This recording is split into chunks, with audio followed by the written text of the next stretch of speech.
Have you ever heard of a thing called fluoridation? Fluoridation of water? Yes, I have heard of that, Jack, yes. Yes. Well, do you know what it is? No. No, I don't know what it is now. Do you realize that fluoridation is the most monstrously conceived and dangerous communist plot we have ever had to face? We consume it every day with the reassurance from our health authorities that it is doing us good. The truth is, fluoride is a poison, and adding it to our drinking water is an evolving social experiment started 40 years ago. Now one of the world's top fluoride experts has issued a grim warning about what it could be doing to our health and that of unborn children. Yet as Frank Pengello reports, you'll get a different spin from dentists and health bureaucrats. Hey guys, this is Dan Dix reporting for Press for Truth. It is Sunday, June 5th, and we are currently right out front of Nathan Phillips Square today to talk to you about fluoride in the drinking water. Now, many of you may think about fluoride as that stuff that you rinse your teeth with at the dentist and the stuff that is healthy for your teeth. Now, mind you, calcium fluoride in small amounts can be beneficial to your teeth. However, we are talking about sodium fluoride, which is a toxic, poisonous chemical. It is literally the byproduct, the waste of what you get from things like nuclear weapon productions, uranium and aluminum productions, some fertilizer productions. It's actually the main ingredient that you'll find in rat poison, and if you are doubting the toxicity of it, just go check out a tube of toothpaste and you will see that children under the age of 6 should not use it without the supervision of their parents, and that if even just a small amount is ingested, they should contact poison control immediately. Sodium fluoride will literally attack the central nervous system. It goes after the thyroid gland, it goes after the pineal gland. It will attack the liver, the kidneys, it goes after bone marrow, and it will actually disrupt white blood cell and stem cell production. And perhaps more shockingly, it's been linked to reducing fertility and also creating a passive state of mind in the person who is ingesting it, which amounts to nothing less than a total dumbing down of society. Well, it's forced medication for the masses, and there are more than 1,000 doctors and scientists around the world who, like Professor Shashila, condemn what's going on. The problem with adding medicine to water is an obvious one of consent, that people can't give their informed consent, which is a basic of medical ethics. Now, why would governments want to do something like this? Well, the first time we saw anything like this was in countries like communist Russia and Nazi Germany. The forced medication of the population was done without the knowledge or consent of any of the people, and when eventually pressed on it, they are just told that it is for the benefit of their teeth. Meanwhile, the real truth of the matter is sodium fluoride has been linked to enamel fluorosis, and in fact, it's particularly dangerous with infants. From birth to age 4 is one of the most crucial times in a human being's life for the development of the brain. So when mothers are mixing baby formula with tap water, it can increase the chances of the child developing attention deficit disorder, amongst many other problems.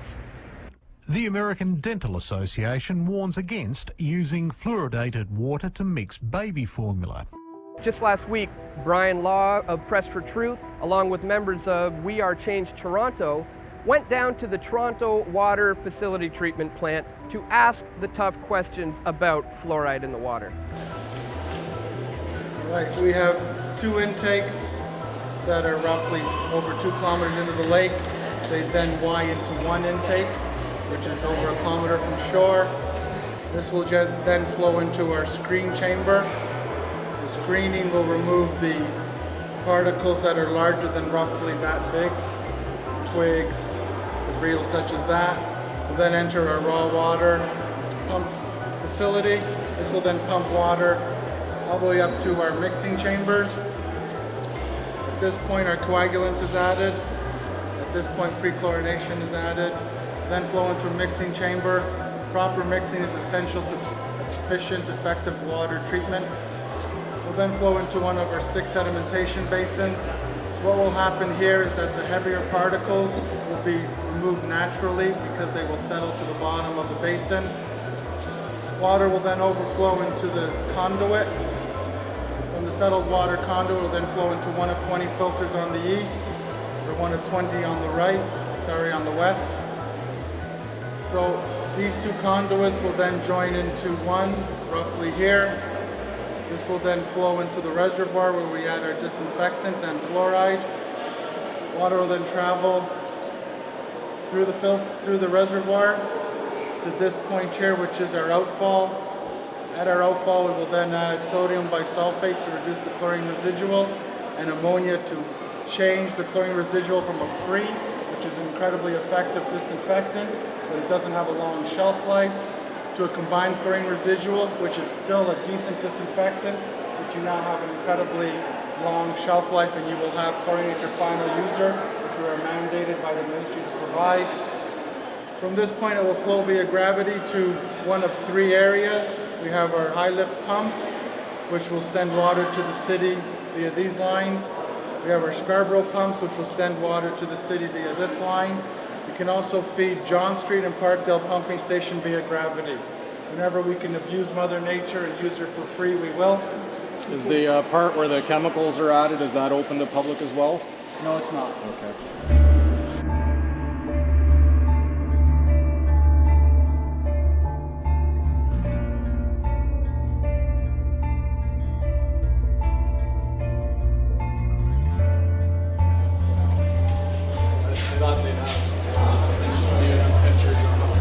Hi.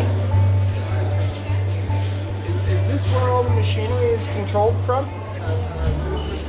From here, so it's not open for the public. You answer the phones, right? No, we are answering the phones, but we are monitoring the process, water treatment processes. Could we get a look at the screens? No, sorry, because this is not included in the public, the doors open plan. Oh, sorry. Yeah. okay. All right. So this is the brain of the plant. So we control the plant on automatic computer control system. And also we have another option. If the computer control system fails, we switch back to manual control.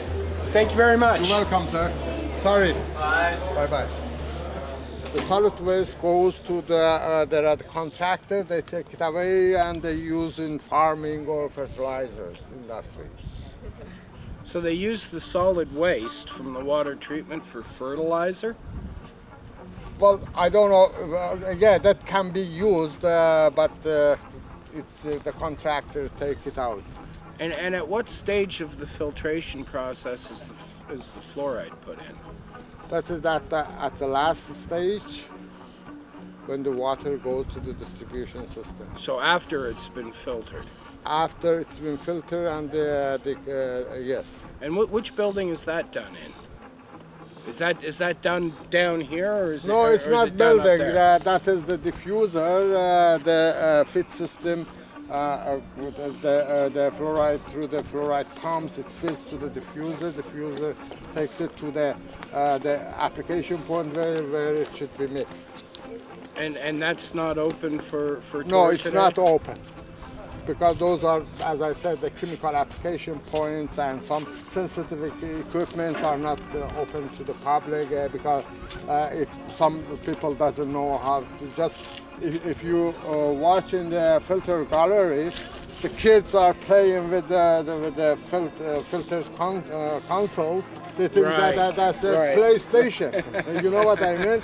Well, I've heard that the sodium fluoride is actually very dangerous. I mean, Well, after all, it is the main ingredient that gets used in rat poison. The chemicals are danger, but you have to be well experienced, trained how to work with it. And how long you been working for the water treatment plant? Well, I'm working for 25 years.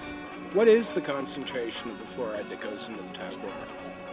Well, that should be around less than 0.7, 0.8. per liter, per milligram per liter. That seems kind of high, actually. No, it's not.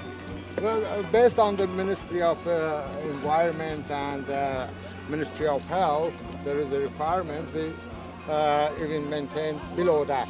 But a fluoride application issue is something that there are a lot of debates on it. As long as the legislation is working on it, we have a commitment to it. Does the Ministry of Health do inspections here on a regular yes, basis? Yes, but for this kind of question, you better get in touch with the higher management level. I am just a plant technician, and sorry, I have to go.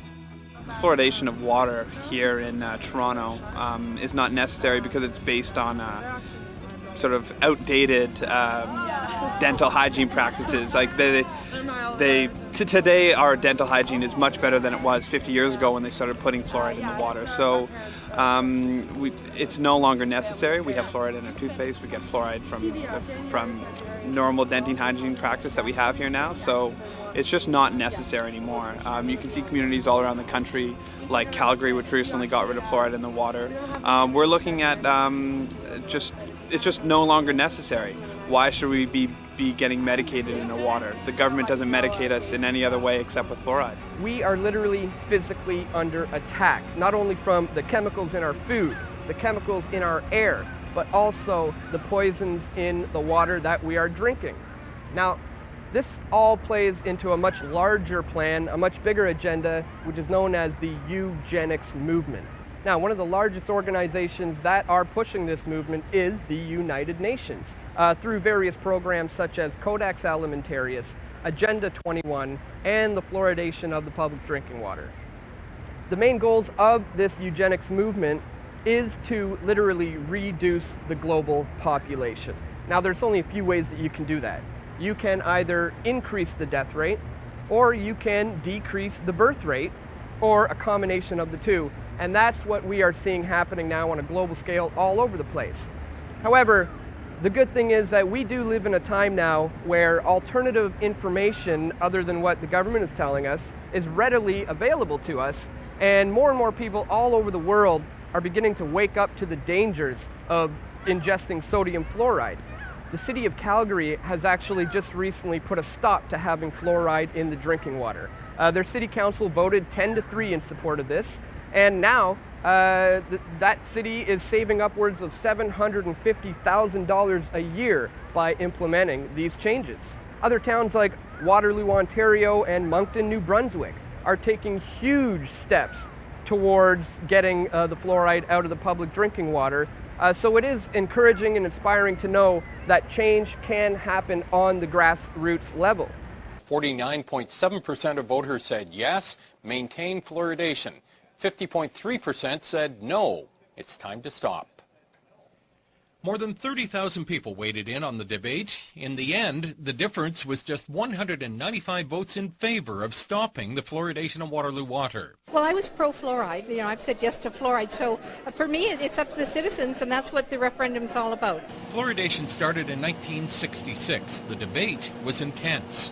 This new council will send direction to the region of Waterloo at their next meeting, which will be in November, that we would like to have the fluoride removed. And this is what we have talked about from day one, that we would follow the wishes of this community.